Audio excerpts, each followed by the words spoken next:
ಹಾಗಲ್ಲ ಇವ್ರನ್ನ, ದಯವಿಟ್ಟು ಇನ್ನೊಂದು ಅವಕಾಶ ಮಾಡಿಕೊಡ್ಬೇಕು. Yes, permission granted. ನೋಡಿ, ಅವತ್ತು ಲಾರಿನ ಡ್ರೈವ್ ಮಾಡಿ ಅವ್ರಿಗೆ ಆಕ್ಸಿಡೆಂಟ್ ಮಾಡಿದ್ದು ನೀವು ತಾನೇ?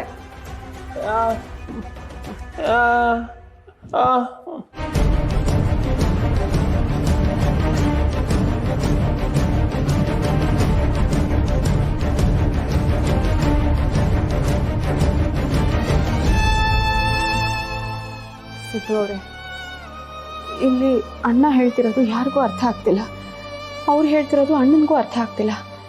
ನಾವು ಎದ್ದೇನು ಮಾತಾಡೋಕ್ಕಾಗಲ್ಲ. ಲಾಯರ್ಗೆ ಇನ್ನೊಂದ್ಸಲ ಫೋನ್ ಮಾಡಿ ಕೇಳಿ ಅವ್ರು ಎಲ್ಲಿದ್ದಾರೆ ಅಂತ.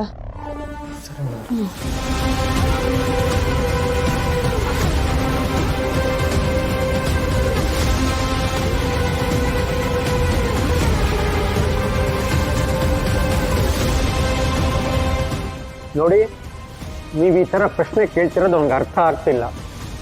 ಅವನು ಏನು ಹೇಳ್ತಿದ್ದಾನೆ ಅನ್ನೋದು ನಮ್ಗೆ ಅರ್ಥ ಆಗ್ತಿಲ್ಲ. ಈ ಥರ ಮಾತು ಬರದೇ ಇರೋರನ್ನ, ಕಿವಿ ಕೇಳದೆ ಇರೋರನ್ನ ಕರ್ಕೊಂಬಂದು ಕೋರ್ಟ್ಗೇನೋ ದಾರಿ ತಪ್ಪಿಸ್ಬೇಕು ಅಂತಿದ್ದೀರಾ? ಹಾಗಲ್ಲ ಇವರನ್ನ. ಹಾಗೂ ಅಲ್ಲ, ಹೀಗೂ ಅಲ್ಲ.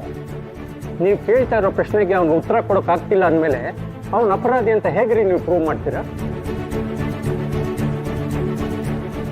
ನೋ, ಇದ್ಯಾಕೋ ನಂಗೆ ಸರಿ ಕಾಣ್ತಿಲ್ಲ. ನೋಡಿ, ಅವನು ಹೇಳೋದನ್ನ ಸರಿಯಾಗಿ ಅರ್ಥ ಮಾಡಿಕೊಂಡು ಅದನ್ನು ಎಕ್ಸ್ಪ್ಲೈನ್ ಮಾಡುವಂಥ ಒಬ್ಬರು ಎಕ್ಸ್ಪರ್ಟ್ ಬೇಕು. ಅದಕ್ಕೆ ಸರ್ಕಾರದ ಕಡೆಯಿಂದ ಒಬ್ಬರು ಸರ್ಟಿಫೈಡ್ ಟ್ರಾನ್ಸ್ಲೇಟರ್ನ ನೇಮಕ ಮಾಡಿ. ಇಲ್ಲ ಅಂದರೆ ಅವ್ರ ಕಡೆ ಲಾಯರ್ನ ಬರೋದಕ್ಕೆ ಹೇಳಿ. ಅದಕ್ಕಾಗಿ ಈ ಕೇಸನ್ನು ಮಧ್ಯಾಹ್ನಕ್ಕೆ ಮುಂದೂಡ್ತಾ ಇದ್ದೀನಿ. ಮಧ್ಯಾಹ್ನದ ಮೇಲೆ ಈ ಕೇಸಿನ ವಿಚಾರಣೆ ಮುಂದುವರಿಯುತ್ತೆ. Thank you Ram.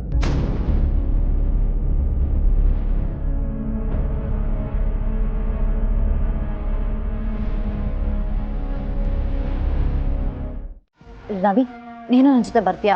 ಹೋಗಿ ಕೇಸ್ ಅಟೆಂಡ್ ಮಾಡ್ಕೊಂಡು ಬರೋಣ. ಹೂ ಬಂಗಾರಿ, ಹೋಗಿ ಬರೋಣ. ನೀವಿಬ್ರು ಹೊರಡೋದಕ್ಕಿಂತ ಮುಂಚೆ ನನ್ನ ಮಾತನ್ನ ಸ್ವಲ್ಪ ಕೇಳಿ. ಏನ್ ಮಾತು ನೀಲು? ನೋಡು, ನಾನು ನೀನು ಯಾವ ಮಾತನ್ನು ಕೇಳಲ್ಲ. ನಾನು ಅಲ್ಲಿಗೆ ಹೋಗದೆ ಹೋದ್ರೆ ಒಬ್ಬ ಅಮಾಯಕನ್ಗೆ ಸುಮ್ಮನೆ ಅನ್ಯಾಯವಾಗಿ ಶಿಕ್ಷೆ ಆಗೋಗುತ್ತೆ ಕಣೆ. ಏ ಸೋಫಿ, ಯಾಕೆ ಹೀಗೆ ದಡ್ಡಿ ಥರ ಆಡ್ತಾ ಇದೆಯಾ ಇತ್ತೀಚೆಗೆ? ಅಲ್ಲ, ಅವನನ್ನ ಅಮಾಯಕ ಅಂತ ಹೇಳ್ತಾ ಇದೆಯಲ್ಲ, ನೋಡು, ಅವನು ಯಾವ ಅಮಾಯಕನೂ ಅಲ್ಲ. ಅವನ್ನ ನಂಬ್ಕೊಂಡಿರೋ ನೀನು ಅಮಾಯಕಿ. ಯಾಕೆ ಹೇಳ್ತಿದ್ಯಾ? ಸೋಪಿ, ನೀನೇ ಸ್ವಲ್ಪ ಪ್ರಾಕ್ಟಿಕಲ್ ಆಗಿ ಯೋಚನೆ ಮಾಡಿ ನೋಡು. ಅಲ್ಲ ಕಣೆ, ನಿಮ್ಮ ಅಣ್ಣ ಸತ್ರೆ ಆಸ್ತಿ ಎಲ್ಲ ಆ ಭಾವನಾ ಹೆಸರಿಗೆ ಹೋಗುತ್ತೆ ಅಂತಾಗಿತ್ತು, ಕರೆಕ್ಟಾ? ಹೀಗಿದ್ಮೇಲೆ ಅವಳೇ ಯಾಕೆ ಪ್ಲ್ಯಾನ್ ಮಾಡಿ ಆ ಮಾತು ಬರದೇ ಇರೋರು ಅವ್ರ ಅಣ್ಣ ವೆಂಕಿನ ಸೇರಿಸ್ಕೊಂಡು ಇಂಥ ಒಂದು ಕೆಲಸನ ಮಾಡಿರಬಾರ್ದು? ಯೋಚನೆ ಮಾಡಿ ನೋಡು. ಇಲ್ಲ ಕಣೆ, ನನ್ಗೆ ಯಾಕೋ ಹಾಗಾಗಿರೋಕೆ ಸಾಧ್ಯನೇ ಇಲ್ಲ ಅನ್ನಿಸ್ತಿದೆ. ಏನೇ ನೀನು? ಏನಾಗಿದೆ ನಿನ್ನ ಬುದ್ಧಿಗೆ? ನೋಡು ಸೋಪಿ, ಅಲ್ಲಿ ಆಕ್ಸಿಡೆಂಟ್ ಆದಾಗ ನೀನೇನಾದರೂ ಇದ್ಯಾ? ಅಥವಾ ಆಕ್ಸಿಡೆಂಟ್ ಆದಾಗ ನೀನೇನಾದರೂ ಹೋಗಿ ನೋಡಿದ್ಯಾ?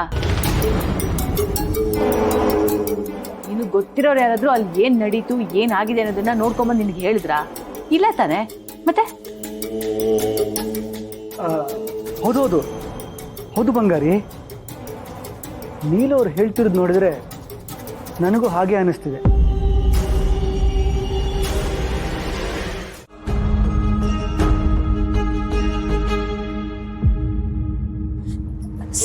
ಸರ್ ಒಂದು ಎರಡು ನಿಮಿಷ ಮಾತಾಡ್ತೀನಿ ಸರ್. ಅದೆಲ್ಲ ಆಗಲ್ಲಮ್ಮ. ಯಾಕೆ ಸರ್ ಆಗಲ್ಲ? ಕೋರ್ಟಲ್ಲಿ ವಿಚಾರಣೆ ಹೇಗಿದ್ರು ಮಧ್ಯಾಹ್ನದ ಮೇಲೆ ತಾನೇ ಶುರು ಆಗೋದು. ಒಂದು 2 ನಿಮಿಷ ಮಾತಾಡಕ್ ಬಿಡಿ ಸರ್, ಪ್ಲೀಸ್. ಸರಿ, ಬೇಗ ಮಾತಾಡಿ ಮುಗಿಸಿ.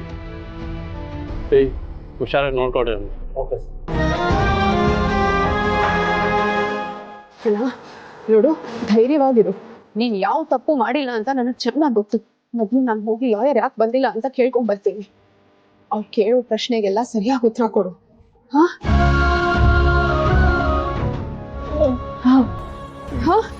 ಸಿದ್ದು ಅವ್ರೆ, ನೀವು ಒಂದ್ ಮಾತು ಹೇಳಿ. ವೆಂಕಣ್ಣ, ನಾವೆಲ್ಲ ಇದ್ದೀವಿ, ನೀನೇನು ಹೆದರ್ಕೋಬೇಡ. ನಾನು ನಿನಗೆ ಮೋಸ ಆಗೋದಕ್ಕೆ ಬಿಡೋದಿಲ್ಲ, ಸರಿಯಾ?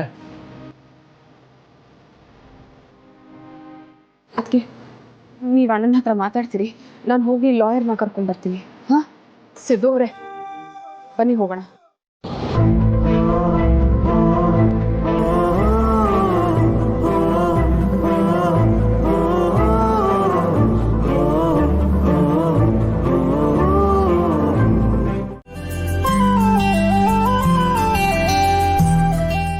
ಹಲೋ, ಯಾರು? ಚಿನ್ನು ಮರಿ,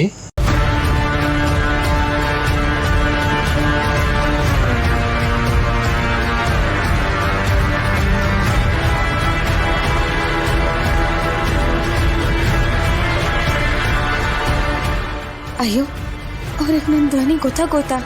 ಈಗ ನನ್ನ ಹುಡ್ಕೊಂಡು ಇಲ್ಲಿಗೆ ಬಂದರೆ ಏನು, ಬಂದೇ ಬರ್ತಾರೆ. ಏನಪ್ಪ ಮಾಡೋದು?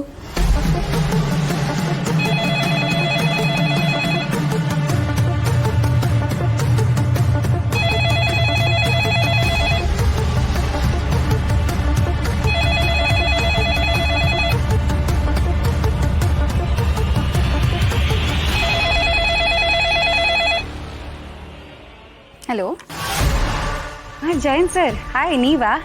ಹೇಳಿ. ಒಂದು ನೆಟ್ವರ್ಕ್ ಸಿಗ್ತಿಲ್ವಾ? ಅದು ಮಾವ ಮನೇಲಿಲ್ಲ, ಅವ್ರ ಮನೆಗೆ ಬಂದ ತಕ್ಷಣ ನೀವು ಫೋನ್ ಮಾಡಿದ್ರಿ ಅಂತ ಹೇಳ. Okay sir, sure, thank you. Yeah, bye.